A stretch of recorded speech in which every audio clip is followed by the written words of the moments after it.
Aujourd'hui est ma dernière journée de présidence. Elle va s'arrêter à 15 h parce qu'à 15 h, nous allons connaître le nom du nouveau ou de la nouvelle présidente d'Atelier d'Art de France.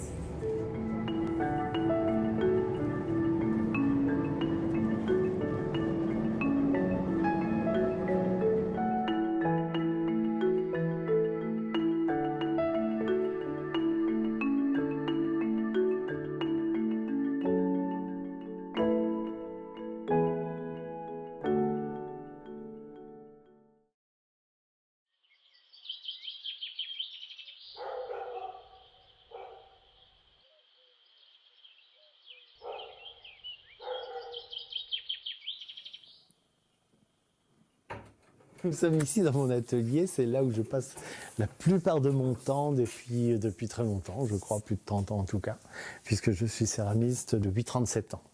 J'ai fait que ça en fait. J'ai fait des études d'architecture et puis j'ai construit un atelier d'abord en Gironde et puis je l'ai déplacé ici dans le Poitou. C'est là où je suis né, c'est là où mes parents sont nés. Là où j'habite, il y a très peu de fenêtres. Il n'y a pas de fenêtres sur l'extérieur. Il n'y a pas d'ouverture, mais c'est sur l'intérieur. Je suis pleinement le représentant de cette culture poitevine et imprégnée de calvinisme en outre dans ce secteur-là particulièrement.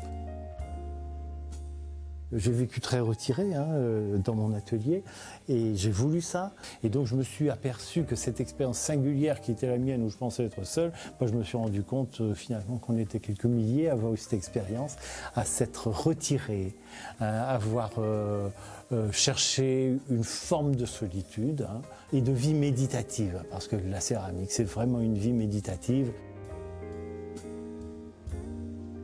Sa nature profonde, c'est l'enfermement. C'est vraiment l'enfermement. C'est-à-dire il a vécu vraiment enfermé dans cette maison qui s'y prête énormément puisqu'il y a des murs, une cour intérieure avec des murs hauts de 5 à 6 mètres. Donc on est vraiment enfermé. Et là, il a pu réfléchir à ce qu'était l'humain et ce qui valait vraiment la peine de vivre.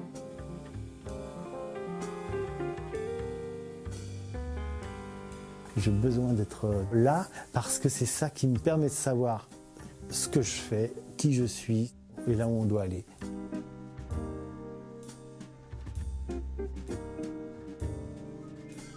J'ai fait toute ma carrière avec ce qui était le salon des ateliers d'art, qui est maintenant Maison et Objets. C'était ma façon de commercialiser. Ici, je ne recevais pas. Et là, j'ai découvert une communauté de gens qui étaient la même que la mienne, qui me ressemblaient. J'ai fait une énorme projection sur l'Atelier d'Art de France, qui était le lieu de la dignité des artisans d'art. Ça avait l'air un peu peut-être chahuteur, un peu de tous les côtés, mais en réalité, il y avait une très très forte implication familiale, une véritable communauté. Elle était tout à fait essentielle pour nous parce qu'il n'y avait rien d'autre.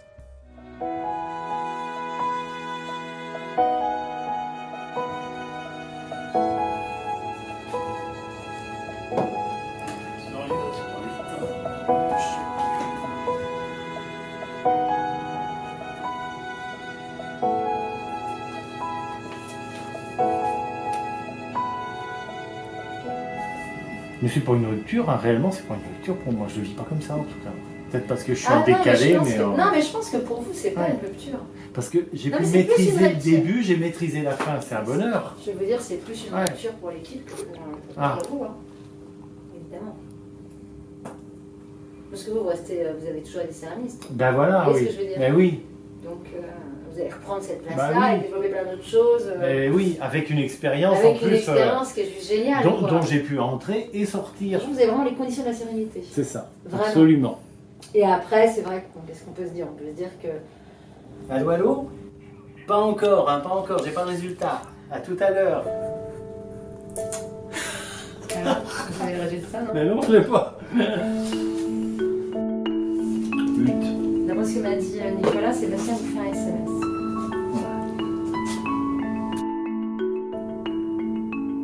Bon. Oh, la démocratie. Oh non, monsieur. quand j'ai été élu président, ça ne s'est pas passé de la même façon que cette année, dans la mesure où, d'abord la société est différente, la communauté des métiers d'art était différente. Et puis l'élection, c'était un huis clos à ce moment-là. C'était un huis clos du conseil d'administration. C'est-à-dire que l'élection de président en 2006, ça se jouait entre les 12 administrateurs. Bravo! Ah bon? Ah!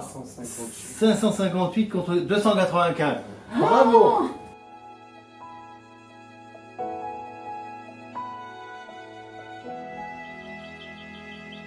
J'ai pas été endosser le costume du président de l'Atelier d'Art de France, c'est l'inverse. J'ai parlé comme le céramiste que j'étais.